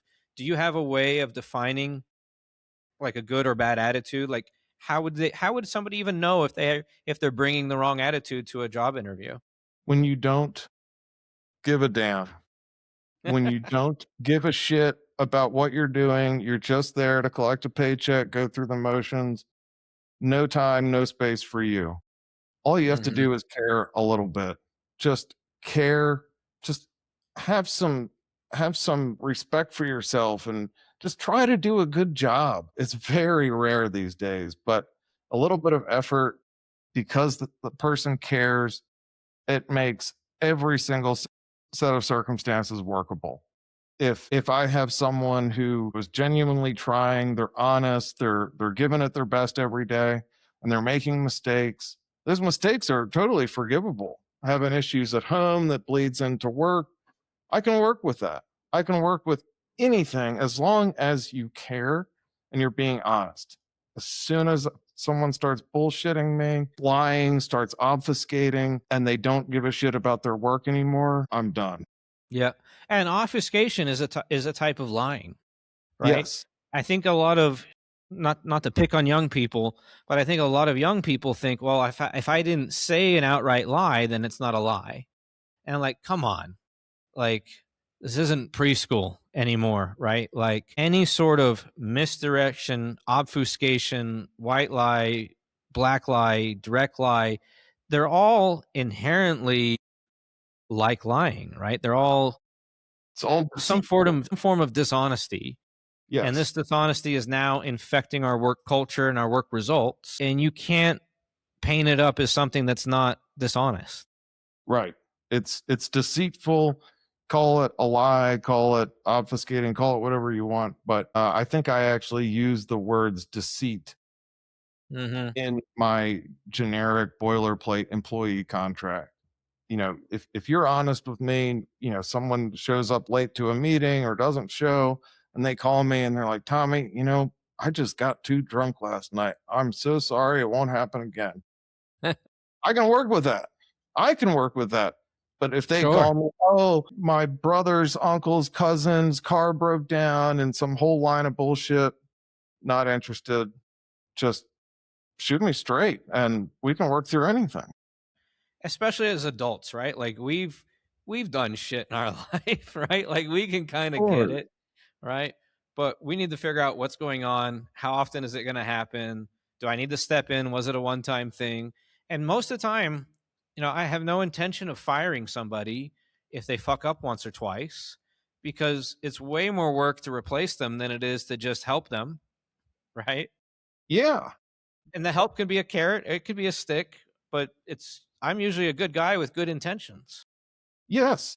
And, to me, if you fuck up a little bit now and then and you learn from it, if you're fucking up, that means you're caring for the most part. Like it means you're at least doing something. I don't mind correcting mistakes. I don't mind teaching, but what I don't like is correcting the exact same mistake over and over and over again. particularly if the root of the mistake is laziness Mm, or disorganization. sure. And I think laziness is a sign that they're no longer passionate or motivated by what they're doing, and they might be in the wrong field. And, and so sometimes, the greatest gift you can give them is the freedom to go someplace else. But let's wrap that segment there, because I want to get back to the job interviewer, the person who comes and applies with Tommy. What are the things that you're looking for? What are the things that they might not be doing? Person A got the job, the other 19 didn't. What's the difference? I'm looking for authenticity, being your authentic self. I've interviewed plenty of people where I don't know, but it sure seemed like they were reading from a script, Yeah. and that's not that's not what I want. I want someone that can think for themselves and think on their feet. So I'm looking By the for way, all. there's going to be a lot of people trying to use ChatGPT on interviews. I mean, they're already doing it. I don't mean that they will. Like, that's a really big problem that's already happening. Continue, please continue. Yes. And I hadn't even thought about the idea of someone having my voice going into a Claude or a Chat GPT and then just reading its response. But I did 7 or 8 interviews last week, and I swear a few of them were reading from not only a script, but the same script. Oh my God. So yeah, authenticity, especially just being able to connect and feel like I'm getting an honest, truthful, thorough answer goes a long way. And you know, I'm I'm looking more at that, the way they communicate, their honesty, the authenticity, all the things we're talking about, far more than how many years they've done X or Z or whatever. It's is mostly about their attitude.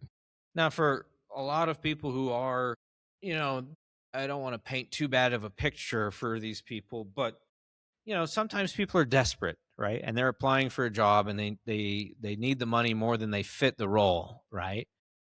How do you test for the wrong people, right? I mean, everyone will say, "Oh yeah, if you have a list of your mission statements, they're like, oh yeah, I work hard and I put the customer first, and I always make sure the customer's happy, and yada yada yada," right? They regurgitate it back to you. How do you test for this authenticity? That's a great question. I don't think I have like a silver bullet test, but getting to know them, just being a little bit vulnerable, being super open and honest, like you and I talked about earlier today. Being super and honest usually encourages the same behavior. So I get a little bit vulnerable, try to get to know my people, try to get to know them on more than just a professional level. It doesn't have to be super deep or anything, but um, the way people live their personal lives is very often how they'll lead their professional lives. So just getting to know them, do their words match their actions? Is there any, by the way, to summarize what you're saying, is it's not just about the hard skills. It's about soft skills. It's about emotional intelligence, EQ, and it's about uh, culture fit. That's what's made the difference between the one person that got it and the 100 that didn't. Yes, absolutely.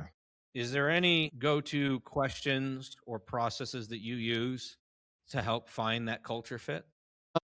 One question I've been asking a lot lately about autonomy, Hmm. trying to get a feel for, can someone self-manage? Do they know how to find direction when they complete a task? Or do I have someone who is going to complete a task and then just sit on their hands until someone says something? So I ask a I've lot of seen that questions. too many times. Yes, I ask a lot of questions around autonomy. And, I don't want to say they're like trick questions, but, I'll ask, like, how do you know what your day to day is going to look like? And, oh, well, my boss puts this thing, whatever. Well, what if your boss isn't, how do you arrive at your daily task list? Mm-hmm. Has been a pretty telling type of question. I gotcha. I'm reminded of an interview we just did with David Feynman, and you guys can check out that episode in our playlist. But one of the things that he does that's super critical for his company, because they have very prestigious clients, who have multi-million dollar advertising campaigns, right? And so it's really important if you have a $5 million campaign to get everything delivered on time, because if you're launching the ad campaign on Sunday and you tell your video editors and these people, whoever's making these creatives, that you need it by Friday, they need it by Friday, not Monday, right? Like, even if you're taking on a 5,000 chunk out of a $5 million campaign, right? There's a track here, and you need to be on that track at the right time. You need to deliver the video by Friday. No excuses, right? And so at David's company, they hire a lot of people, but the number one thing that's super important that weeds people out is they have to show up. They have to show up to every meeting on time, and they have to deliver on time. Super critical in his line of work. And so what he does is he checks during the interview process. Is this person early? Are they on time? Are they late? How late? Right? If you show up late, that's it.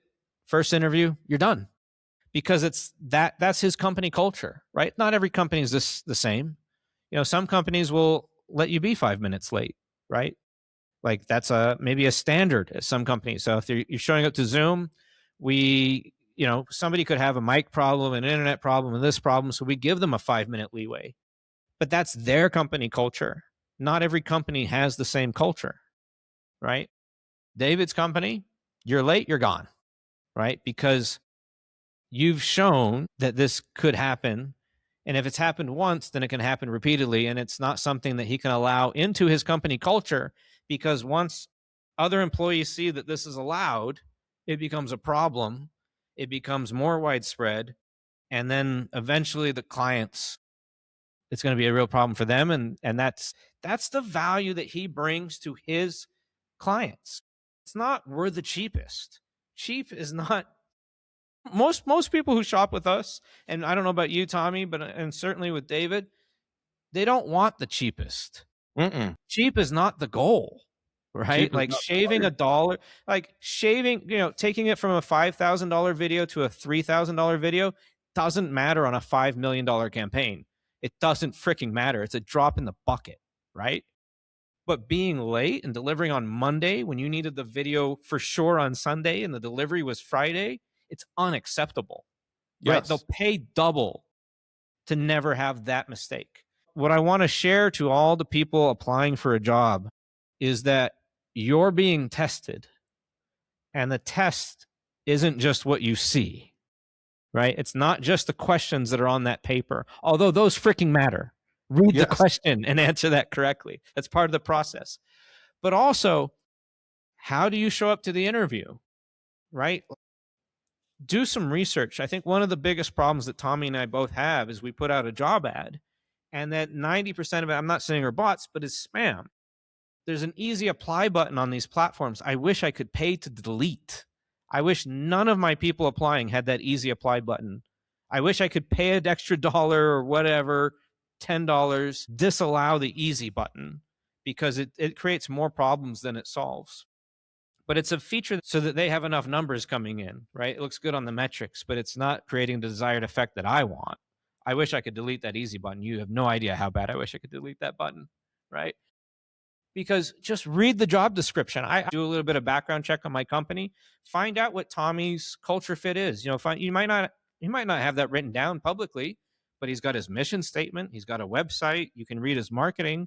What does Tommy say in his marketing that might give you a clue to what his culture fit might be, right? Yeah, the way you complete each and every step of the application interview process is a measure to me of how much you give a shit or not. So if you can't show up on time, if you show up 15 minutes late and then call and you have some sob story about the internet and whatever, we're not interested. We don't have time for that. If you really want to get our attention, pay very close attention to the instructions and try to make it easy for us. Don't give us vague, obscure answers. Be concise, to the point, be assertive. But yeah, everything is based on how much do you actually give a shit. And in the interview process, it's how much do you actually want this job. So I can count on one hand the number of times I've sat down in an interview with someone and said, "What can you tell me about my company? What do we do?" And I That's always the realize it's trick pretty question, niche. right? Yeah, I mean, it's pretty we are kind of unique and niche, and it's kinda hard to explain even for me, but you should have a pretty damn good idea. We've got a whole website, but yeah, very often people, "Oh, I don't know, something with construction materials, I don't know." And that's very underwhelming. That's a total red flag, landmine, whatever you want to call it. That is such a mistake. And yeah, if it's hard to understand, then at least try your best, right? Try your Yeah. best to explain to Tommy what Tommy does at his company. At least if you're halfway there, then it shows you put in the effort, right? Yeah, yeah, if you say, "Hey, this is what I think your company does, but I have questions," that, like, blow my hair back. Right. I I mean, mean, you'd be in the top 10%, maybe 1% if they yes, jump in with good questions, right? yes, yes, but when you're applying to, 200, 300 jobs a day because you have that easy apply button, it's really hard to put in that level of care, but that level of care is necessary to land a job, at least with my company. And but I want to reemphasize that. I love the way you put it, level of care, right? Whether you're applying for Tommy's job, my job, anybody's job, there needs to be a level of care that's above the minimum, right? And then the second thing that I want to hark on here is that it's EQ, it's emotional intelligence, it's soft skills. What there's a bunch of names for these things, but I think it falls under one umbrella, right? It's soft skills slash culture fit, right? It's not just, can you do programming if you're a programmer? Can you do video editing if you're a video editor? All 200 people that apply for the job, well, maybe not all 200, but at least half of them meet that basic requirements. The reason you're not getting hired, if you're not getting hired repeatedly, is not because of you lacked some technical skill, because they might not have you. Hold on, let me be clear. I want to be clear so this doesn't get, whatever we put on social media might get taken out of context, right? So I want to be a little bit more clear here. Unless you're getting a hard skill test from the interviewer and then failed a hard skill test, you were probably not hired because you didn't meet the skill requirement. You probably tripped somewhere else along the process. And that process is level of care and attention to detail, soft skill, emotional intelligence, and culture fit. You see how many other things there are besides your resume, besides the hard skill, right? And you think, well, buddy, this is really hard. You just want a robot? No, I'm okay with people. You don't need to be a robot. But number one, you're competing with over 200 people. Number two, this is my money. And more importantly, not just my money, this is my time. This is my energy. This is my passion. These are my clients. These clients are my relationships. How bad is it, Tommy? How much damage has or could be if you hired the wrong person and left them there in your company for a while? Gosh, in what we do, if our calculations, our measurements are wrong, it can be financially catastrophic for our customers. So, like I mentioned in the beginning, it requires a huge amount of trust from our customers. And it takes a lot of time and a lot of projects, a lot of energy to build that trust and keep it. But it only takes a split second to lose it. Hmm. One careless mistake, again, mistakes through trying and giving every effort can be forgivable, but sloppiness, disorganization, laziness, cutting corners, those type of mistakes, they could cost us our customers. What about, And if I I don't want to take away from your story, but I really want to open this up a little bit. What if they're not in a mission critical position? Like your estimators, they got to be 100% attention to detail. But there's some other roles in your company that might not need that level of attention to detail. Maybe your administrators, your managers, your HR, your sales and relationship people, customer service people. Yeah, attention to detail matters, but maybe not to the level of your estimators. How much damage could be caused if they are the wrong fit or have the wrong attitude and if they're left in your company? for us being a relatively small team here in the States, having one bad attitude, that can spread like cancer and infect the whole team and 100%. bring everyone down. Which then Does what? which can then cause problems for our customers, which can cost us the business. Our customers keep coming back to us because we care. Like we really, really, really care. And Mhm. if we had someone that just didn't give a shit, it would cost us the business. Right. It could also cost you your other employees. Of course, yeah. Other employees, and then there's opportunity costs. You know, how many customers are we not signing on because this person rubbed them the wrong way? How many efficiencies are we losing because this person isn't really studying and understanding this API the way they should? There's a lot of cost to it. 100%. I'm right there with you, Tommy.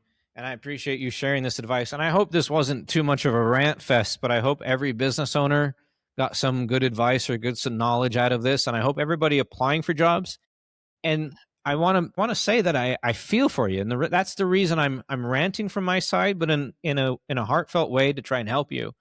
If you're applying for jobs over and over again and not getting one, I know how devastating that can feel. And I know that can be amplified if you're in a situation where you really need the money, if rent's coming due, if car payments are coming due, and whatever else, and the dominoes are going to start falling if you don't find it. But listen to Tommy and I, understand things from our perspective, and you got to shift yourself into a higher gear. Stop spamming, pay attention to detail, follow the simple instructions, and try to show up with the right attitude. The right attitude doesn't just mean be happy. Yeah, it helps. I won't lie. If you show up happy, it's going to be a lot better than if you show up sad. But that's not what we mean by attitude. Attitude is also a can-do attitude. It's a I want to be a good teammate. I'm willing to do whatever. By the way, just one of my gripes is not my jobitis. I'm still a small company. I hire for myself individually, right? If there's something adjacent to what you do, to me, it's a sign of teamwork that you're willing to do it and that you're, I don't know, happy. Happy might not be the right word, but you're motivated, that you're willing, not just, I want to drag you through the mud to get you to do this other simple task that needs to be done because I don't have 1,000 people in my office. I'm not Megacorp X. I don't have 1,000 people where every single person can do one little specific job. The smaller the company, the more roles and the more tasks that you need to pick up and do. And if I got to drag you through the mud to do it, I'm going to not want you to working in my company because I got other stuff to do besides drag you through the mud all the time. I actually, in my employment contract that every single one of my US employees has signed, it says, as a small company, we wear many hats. The phrase, that's not my job, does not exist, period. And everyone signs it. Mm-hmm. Do they read Yeah. it? Yeah, the team I have now for sure has read it, but yeah, it's the eagerness, being open minded, and aligning their goals with the goals of the company, not just themselves. They want the company to succeed so that they can be successful, not just I want to get through this day and get to 4 o'clock so I can go watch TV or whatever. You gotta be aligned with company goals. All right, Tommy, I appreciate you so much for being here. Is there any last advice you would give to other business owners or other job applicants as they go through this journey of life? Be yourself, follow your passion, just be yourself. It'll go a lot further than you might think. That's fantastic. All right, guys. Thank you, Tommy. It's been great having you on the show. Thank you so much, buddy. Great being here. Well, thank you. You've been listening to the Time Compass Show with Bud Lizer. I hope our compass has shown you a better way forward. Now, if you've enjoyed this episode, I dare you not to like and not to subscribe. And I definitely double dare you not to share this episode with 2 of your friends who you know that would love this show. Thank you so much for listening. Until next time, cheers.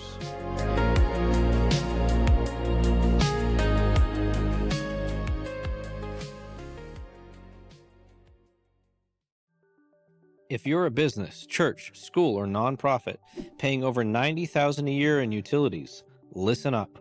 One of our clients thought their bills were quote unquote normal until we uncovered $136,000 in refunds they were owed because of mistakes misclassifications, and missed rebates across their electricity, sewer, gas, and trash.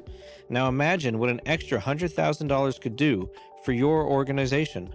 New equipment, new staff, new programs, or simply boosting your bottom line. But there's a deadline. We can only seek refunds for the last 36 months. Every month you wait is money you permanently lose. So schedule your call today at budleiser.com, BUDLEISER.com.